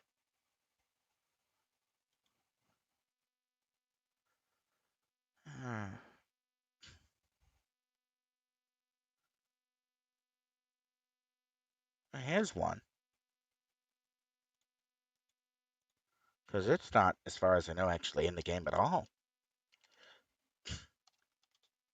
Mag protection. Okay. Now to do this, to explain what I'm on about, I'm going to swap real quickly to my Peacebringer. And I've talked about this before in previous builds. We'll bring up my last Peacebringer build, and we'll look at, I want Light Form. Light Form gets an anti-mez. Is it an info? Effects. I am in PvE. Recovery. It gets 2 stun, sleep, immobilize, and hold. It gets 3.11 mag protection. Now, this is, from practical play experience, enough mag protection to shield the player from most minion attacks. A player running perma light form on a Peacebringer is still susceptible to mez effects from lieutenants and bosses and anything above that, but is relatively able to get out of the most mez effects of minions, of the cannon fodder. And this helps the Peacebringer feel more like a superpowered character. A single minion isn't able to stun lock the Peacebringer with light form, and thus a Peacebringer is able to feel like a superpowered character. They're not slowed down by a pesky minion. And that's kind of a real problem with a lot of other characters. A problem with blasters, and finally the live developers capitulated. And they finally say, you know what? We blew this. We're sorry. We didn't think this through. And so they made the tier 1, the T2, and the S1 all fire whether or not the player is mezzed. The player has their first 3 available powers regardless of whether or not they're mezzed. And they also get an ATO, and I think it was Blasters that got recharge time plus status. Blasters got an archetype enhancement, intentionally proc per minute, to be slotted in the tier 1, T2, or S1 positions, or a P1, P2, S1 positions, so that they could get out of being mezzed. And that was kind of, when the developers did that, it was like, okay, yeah, now what are you going to do about the rest of the archetypes? Well, here's our chance. For our travel powers, for our 30 plus slots, let's make that 4-slot setting a mag protection. Not resistance, protection. And let's make it equal to the Peacebringer. 3.11. Sleep, stun, hold, immob. Doesn't give knock protection because you can get knock protection elsewhere.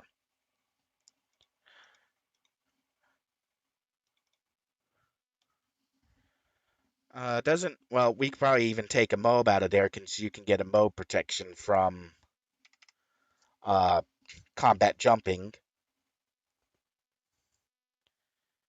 Alright, so sleep, stun, and Okay, we'll just leave it at that. Sleep, stun, and hold, 3.11 mag protection. And, okay, what's the justification?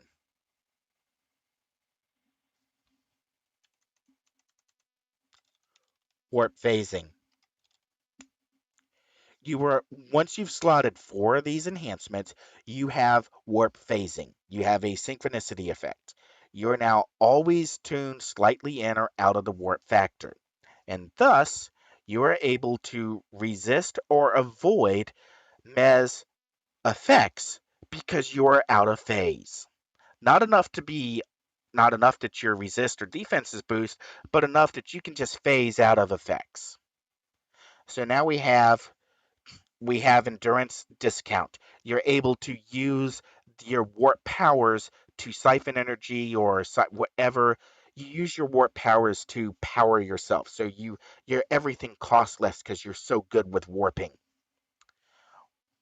Slot 2, range. Well, you're really good with, you're a teleporter. You're very good at making your powers go further because you're a teleport master.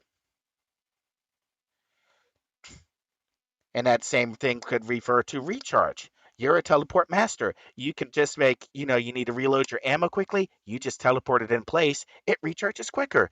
You need to get yourself more energy for your energy blast. You just use your back channel warpings and it's there. It's already ready again. Melee defense, you're a teleporter. You're out of phase. If you get into melee range of something and you're a teleporter, you can just dodge it because you're out of phase. You're a teleporter. So now we have bonuses that make sense because you're a teleporter. We have procs that make sense because you're a teleporter. We now have a teleport set. We've now got 2 different sets of teleport powers, logic for why we should put them where we should put them, why we'd want them at those levels, why we'd want those level of bonuses, and we've got something that fits thematically, whether or not you're a tech or a shadow or a dark or a magic user or a science or a mutation. You've got justification that's vague enough that you can roleplay it however you want to play it, but all the effects still make sense. Okay? See, this is how you design enhancements. You start with how are you going to get them? How do you want the players to get them? Once you define how the players are going to get them, where they're going to get them, how they're going to get them, are they going to get them by playing the game? Are they going to be able to get them while they level up? Well, if they're a new player, no, they're not. If they're a mid range player, been there a little while, maybe. If they've been there a while and have farming characters and can do anything at any time, they're going to be the players providing most of the items that can be gotten in game.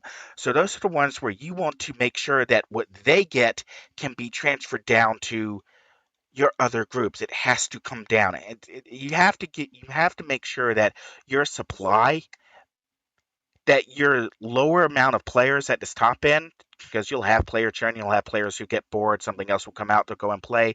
You need to have enough availability from players who are already up there at that high level that their actions can supply all the players down here. You need to have a logic for why would this power benefit from this enhancement? This is not a high recharge enhancement, but most teleporters don't have a high recharge time.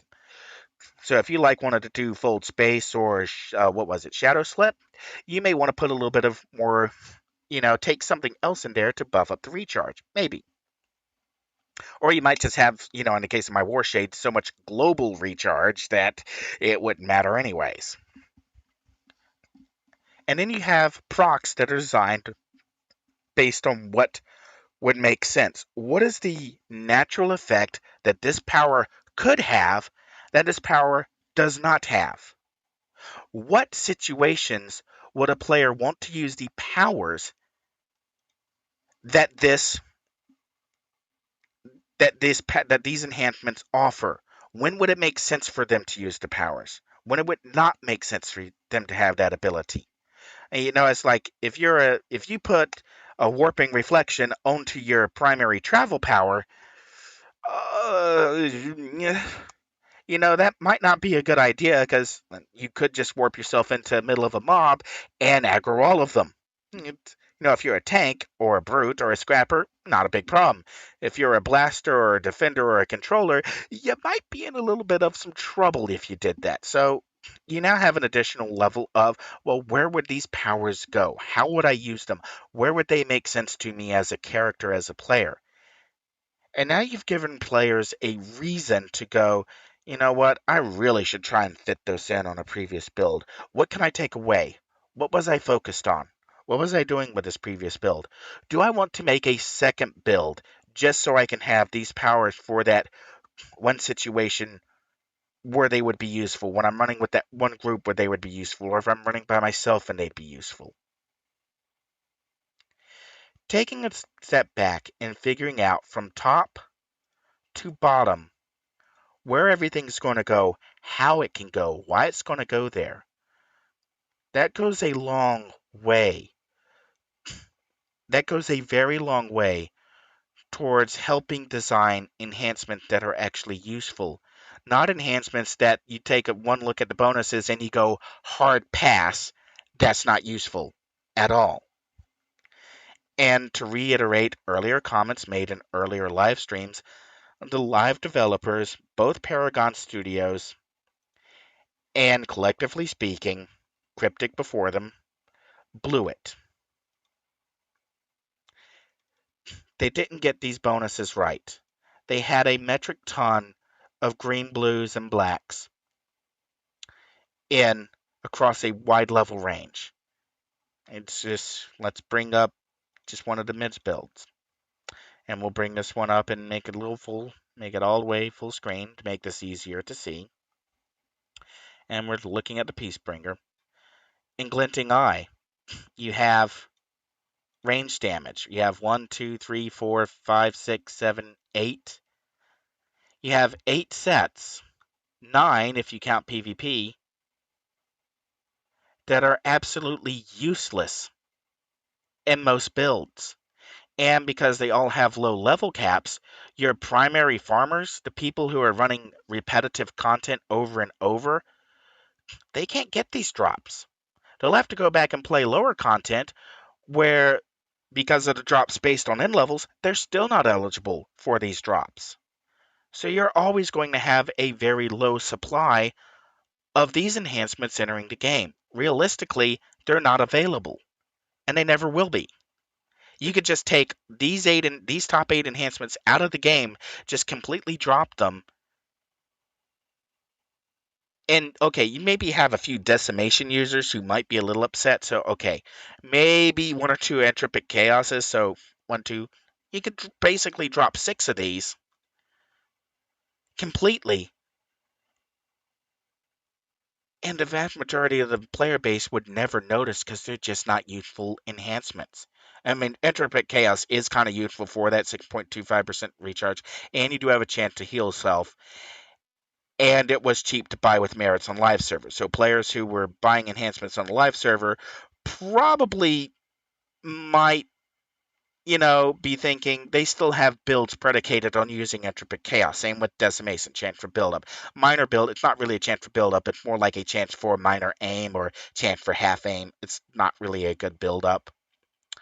And then over on the defense side, the only one that's really worth anything here is Achilles' Heel, chance for resist debuff.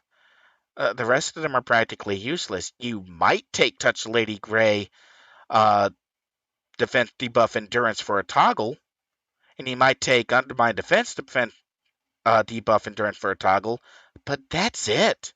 You've got 1, 2, 3 sets here that are. There's no reason to go deep on them. They have crap buffs at high levels. Touch of the Lady Grey. These came in the same group of enhancements as Basilisk Gaze and Eradication, and they were targeted for accurate defense debuff. But the set bonuses are junk. The procs are okay. The proc on Shield Breaker, 3 defense melee at high end, that's actually a pretty good melee boost.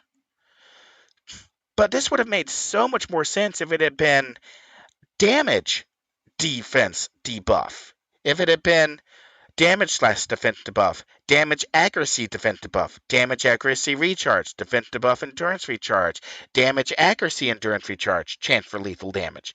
If you could have used this in an attack power and not lost that much damage, it'd have been great. But that didn't happen. You got an enhancement set that unless people have spare slots and really need to close that gap on defense, they're not going to take. And let's see if we got any other stinkers in here. Do I have an immobilize? Not on this character. Do I have an immobilize? Not on this character. Okay. We will go bring up a blaster then. Alright, AR Dev R2. Okay, toxic web grenade. I went with the damage here because Trap of the Hunter. This is pitched as a rare enhancement. Okay, it does have a 6-slot defense ranged, but almost any place where you have an immobilize, you might also have a 6 slot. You've got ranged in Superior Winter's Bite. You got ranged in Thunderstrike.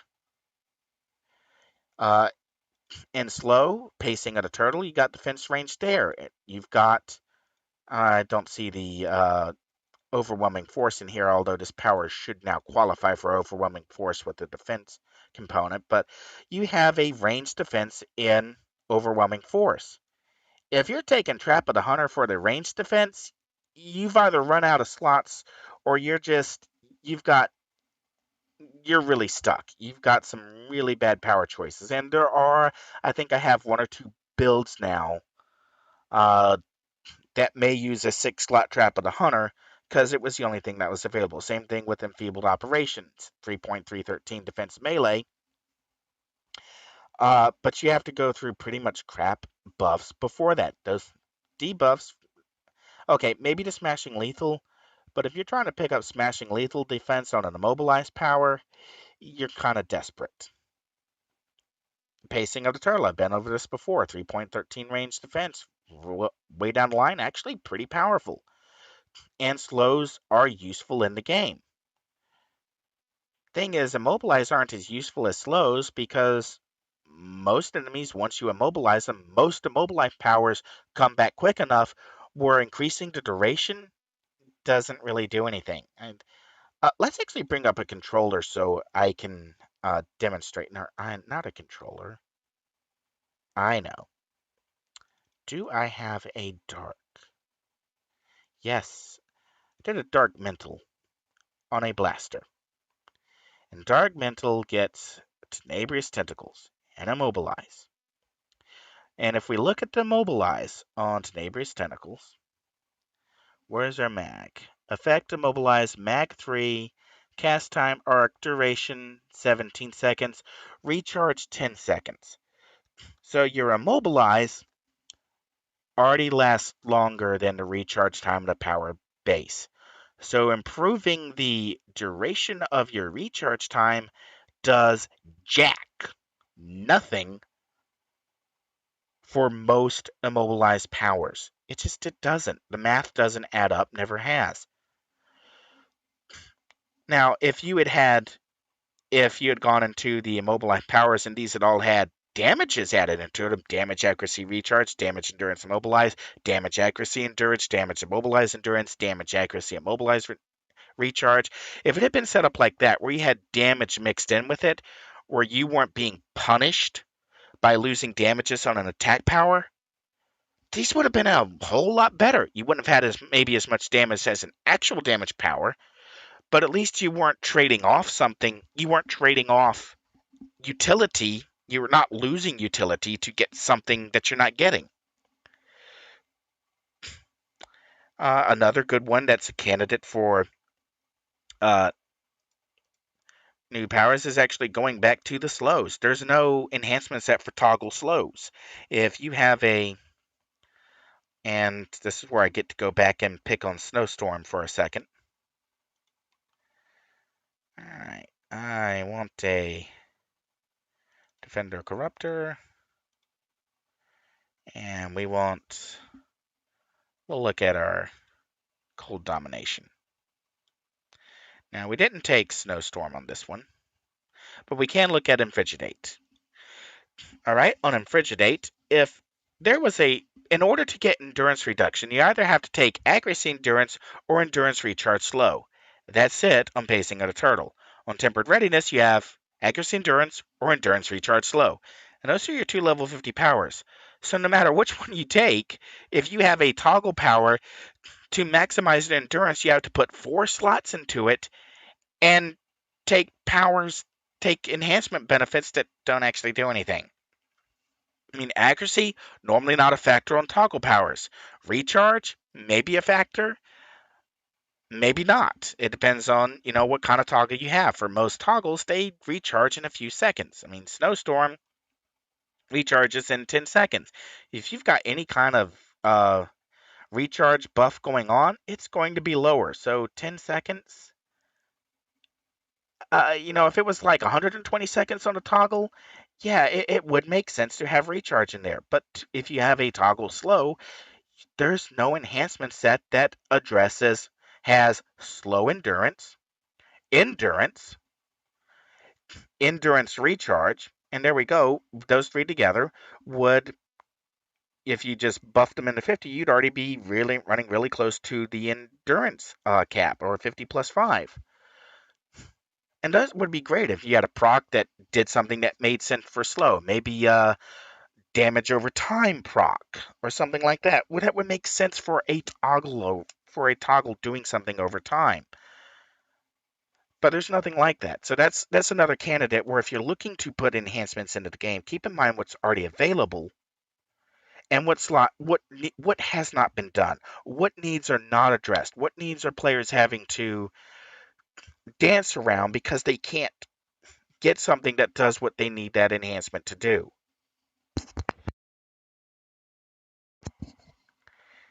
And then just work it out. Just figure out the logic of it. How is this enhancement going to work? How are the players going to get it? What's the method are we going to do a trickle down? Are we going to make this available each? Figuring all of that out first. And then once you figure out what enhancements make sense for what you're trying to do, then you can outline your enhancements. What effects make sense? Do we want this to be a deep slot? Do we want this to be a shallow slot? Well, none of our uh, existing travel powers go that deep. They only go like 3 slots. What are we going to do to make players reconsider all of the builds they already have to look at this set and go, I'm going to rebuild for that. I'm going to remake my build. I'm going to build around that. I'm going to make sure that whatever I do accounts for those changes. Okay? This has been Aurian Archive, and this has been your introduction into building enhancements. I'll catch you later.